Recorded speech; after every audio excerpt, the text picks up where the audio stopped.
This is Rock and Roll English. Real people, real English. Here's your host, Martin Johnston. Hello everyone and welcome to another episode of Rock and Roll English. Normally I say the episode number, but you will hear in a minute I've had some difficulties with that. So I just recorded the intro to this podcast and then it did that thing again where it changes my voice like I have just inhaled a helium balloon. So I talk like that. I still don't know why this happens. It has happened a few times on Rock and Roll English, but I must admit, I actually quite like it. It's quite funny. So instead of deleting it and recording it again, I'm going to let you listen to it. Okay, so here you go. Hello everyone and welcome to another episode of Rock and Roll English, episode number 338, I think. Like usual, I have had some difficulty counting in recent weeks and the numbers of the episodes seems to have got a little bit mixed up. But who cares about numbers, hey? In fact, for a long time, I didn't even have numbers of episodes. Who cares about numbers, hey?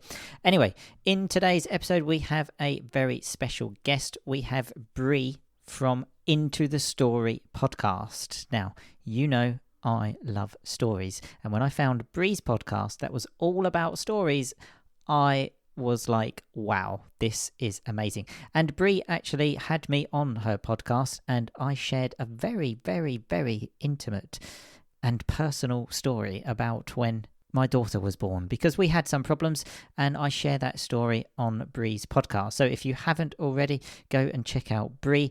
Put into Google Into the Story podcast. She has got loads of brilliant podcasts. And if you want, you can also go and find mine.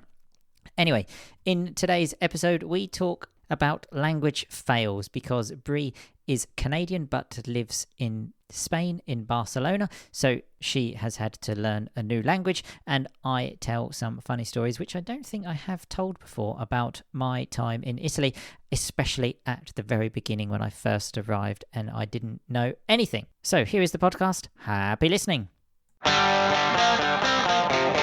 So, hello Bree, and welcome to Rock and Roll English. Hello, Martin. Thank you for having me. I'm really excited to be here. I'm excited about this conversation. And I am extremely excited to have you. As soon as I saw you on Instagram, obviously on Instagram that you hundreds of thousands of English teachers, but as soon as I saw your profile, it jumped out at me immediately because obviously you have a podcast and we love podcasts here at Rock and Roll English, and it's all based around true stories, isn't it? That's right. I love a good story.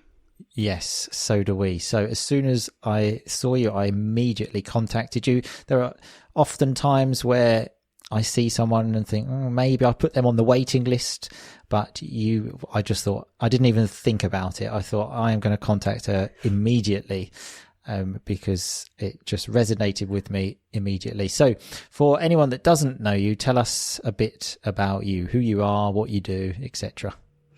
Okay, well, my name is Bree, and I am the host of the Into the Story podcast, where we help people improve their English, their fluency, through true stories. And I'm also the co-founder of an English school here in Barcelona. We are an online school now, and I have a background in psychology. So I'm very interested in the way the brain works and behavior and all of that good stuff. And I also love stories. It sounds maybe kind of silly, but I really, really enjoy listening to people's stories. I'm someone who, when someone's explaining a story, I'm picturing it. I want to see exactly what it looked like. And I also use stories in my own life to, this can sound strange, but if I'm going through a hard time, I'll think of myself if I'm having a hard time with my family, with my sisters. We're 3 sisters, so sometimes there's drama. I'll think of myself in a romantic comedy. So I see myself inside of a story, and it makes it just feel lighter and more manageable. But yeah, that's me. And I'm from Canada. Did I mention that? I'm Canadian. You hadn't mentioned that. I obviously knew that, but you hadn't mentioned that. And obviously that's another big thing. So from Canada, living in Barcelona. That's right. Yeah, I've been here for 13 years now. Right. Okay. So that's another thing we have in common. Although I don't actually live in Italy anymore, in a different country, I still almost feel like I do because my wife is Italian. We speak Italian at home every day. And I lived in Italy for 12 years. So okay. So similar. yeah, it really becomes part of your like identity, being an expat, right? Absolutely. So in fact, I wanted to ask you, how is that? Because on Rock and Roll English, I mean, I've shared hundreds and hundreds and hundreds of stories about my life as an English person living in Italy. I don't know about you. I don't know. How was your Spanish when you arrived? I could say hola is literally what I could say. And I think I was quite ignorant. I was very ignorant. Yeah. So after university, I had planned on going back and doing a master's, getting my graduate degree, maybe going and getting a PhD. But then I thought, I'm going to go travel. It's typical North American, going to put on my backpack with my Canada flag on it and go travel around Europe. And then I thought, I'd like to stay. I'd like to try to stay a year. And I loved Berlin. And then I loved Barcelona. And I was like, well, Barcelona's nice. And, I've always wanted to learn a language, so I'll just move there. And I had no idea what it actually requires to learn another language and how difficult it is to live somewhere when you don't speak the language. Like you just go down a level. You can't communicate. I'm sure you had that experience. What was your Italian like when you moved? I only knew how to say ciao. I remember having to ask someone how to say thank you. So I didn't even know grazie. I had to ask someone on like one of the first few days I was there. And everything you said, I can relate to 100%. I remember the only friend I had that had even tried to learn another language, he actually spent a year or two in China and got, I think, to a half decent level, I'm not sure, in Chinese. And I remember calling him after, I think it was like 4 days. And I said, I'm just getting nowhere with the language. And I just remember him saying, you've only been there 4 days. Because I think in my mind, I was thinking, like maximum 2 weeks and I'll be totally fluid. I think, many people who have their first language as English, like obviously you growing up in Canada, I think we just have no idea how difficult it is to learn a foreign language. And I went there as well. When I look back now, I just think, my God, I was so stupid. I thought as well, just to learn a language, all I needed to do was like translate each word. And that was it. That it had the same structure. Yeah, exactly. I think, I know that what you're saying is actually quite true, that when you're a monolingual, when you've only spoken one language, you don't have what we call meta-linguistic awareness. Like you really just don't even have the concept. Like that compartment in your brain doesn't exist of almost like what it's like to communicate in another language. And of course, if you grew up with 2 languages, like our children do, 2 or even 3 languages, they have that by 4 or 5 years old. Like this awareness of having the other languages. But yeah, I was definitely just a completely ignorant monolingual being like, I'm going to pay and sign up for a 3-month intensive course and they will give me the language and that will just be the way it goes. Done. Yeah, done. Exactly. Check. Learned Spanish. But no, here I am 13 years later and I can say good Spanish now, but there's also Catalan, which is the regional language here, which is my husband's first language. My children as well, they are educated in Catalan, so I understand it. I could probably speak a little bit, but I just don't. But yeah. Right. Okay. Yeah. Very interesting. Yeah. This whole Catalan thing, I've never fully understood how that all works.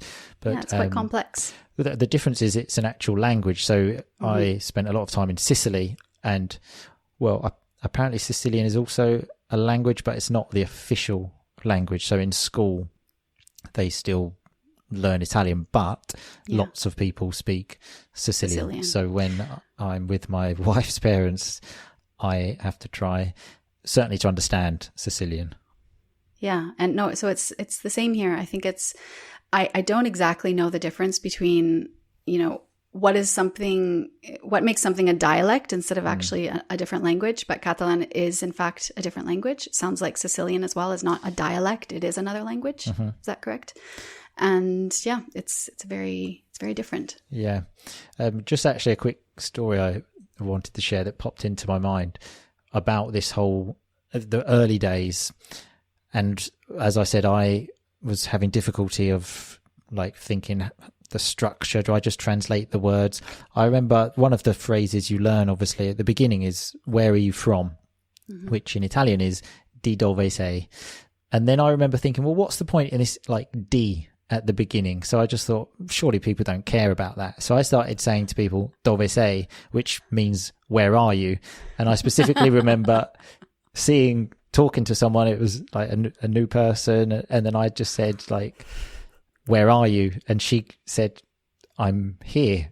And I was like, oh, so that is important. I do need to add that little preposition. It does make make a difference. Martin, I can completely imagine. And with you and your way of being, maybe she thought that you wanted to have like a very deep conversation. Where are you in your life at the moment? Where are you? Yeah. That's really funny. And it also shows that when you learn something, like you learned there, in context, and it was a real experience for you, you were never going to forget again that was an important word. Yeah. Right? Because you learned that phrase in context and then it became part of your repertoire. You're never going to make that mistake again. Yeah. Yeah, I think that's the same when obviously I think it happens to lots of people. You end up saying something completely stupid and everyone laughing, and then obviously you don't make that mistake again. But how about you? Do you have any language fails that you can share with us? Because obviously we love to hear these rock and roll English. Oh my gosh, I have so many language fails. But there's one that comes to mind because it was very early on. And so when I moved to Barcelona, I was living in a flat with some roommates, some flatmates. And one day I went out for dinner with them. It was a going away dinner. And I've actually never really told this story before publicly, but so I sit down and I see a guy come in and immediately attracted to him. Fast forward, this is now my husband. But okay, I was going to ask, is it your husband? Because if your husband listens to this... Scandal. I'm going to tell you a story that no one knows. No. Okay, so it was my husband. And anyways, it was clear that there was chemistry there. After the dinner, he asked me to do a language exchange. So a language exchange. Classic. I always did that with girls. That was the great thing. I spoke English. I had that talent, which Italian men couldn't offer. Yeah. So it would always be first thing, ask them for a language exchange and then, take the relationship further. Yeah, but you have to work your strengths. Yeah, of course. So he used that and we went for a language exchange. I won't go into too many details of that time. However, he took me out one night. We went to this very cool bar in Barcelona. It was called La Pipa, the Pipa Club. You would go up into a flat and I just have so many good memories of this time. And it was a very cold night. And we were inside and it was just the warm light and people. And I said to him, I'm hot, like estoy, like meaning like temperature wise. Yeah. So I said, estoy caliente, which means like I'm hot, like in a different like attractive sense. Exactly. No. Not even in it. Yes. Oh right. Yeah. I think I've got you. Okay. I've got the feeling I want to, Yeah. And he laughed. And he of thought, course. I thought he was going to say, right, brilliant. He's like my technique. Exactly. Yeah. But that's a little fail. And then when we were walking down the stairs out of this place, he said to me, this is a language fail on his side. He said, I was wearing like, stockings, like, tights. Okay. Cause it's cold out. I'm wearing a skirt and tights. And he signaled to so he's below me and I'm walking down the stairs and he kind of signals to my tights and says, are maybe this is totally inappropriate. Oh, no, the more inappropriate, the better on rock. This is rock and roll English. It's no holds barred. This is not what I was going for, Martin. I wanted to be talking about scientific issues, and here we'll get there. Don't worry. And he says to me, "Are your..." I don't know why I'm laughing. He says, "Are your panties warm?" So panties, which is a woman's underwear, the thing she wears underneath. He thought that tights were called panties. Right, okay. Okay, and he said, "Are your panties warm enough?" Okay, as in like it's cold inside.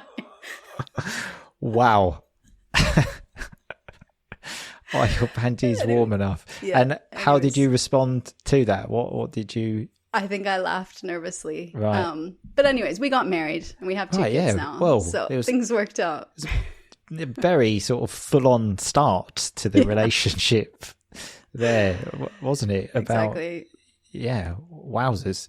Yeah, wowzers. And just like life and culture, what things as a Canadian do you, in your day-to-day life, maybe even now, because there were some things I think I just never got used to whilst I was in Italy, or things that took a long time to get used to for you?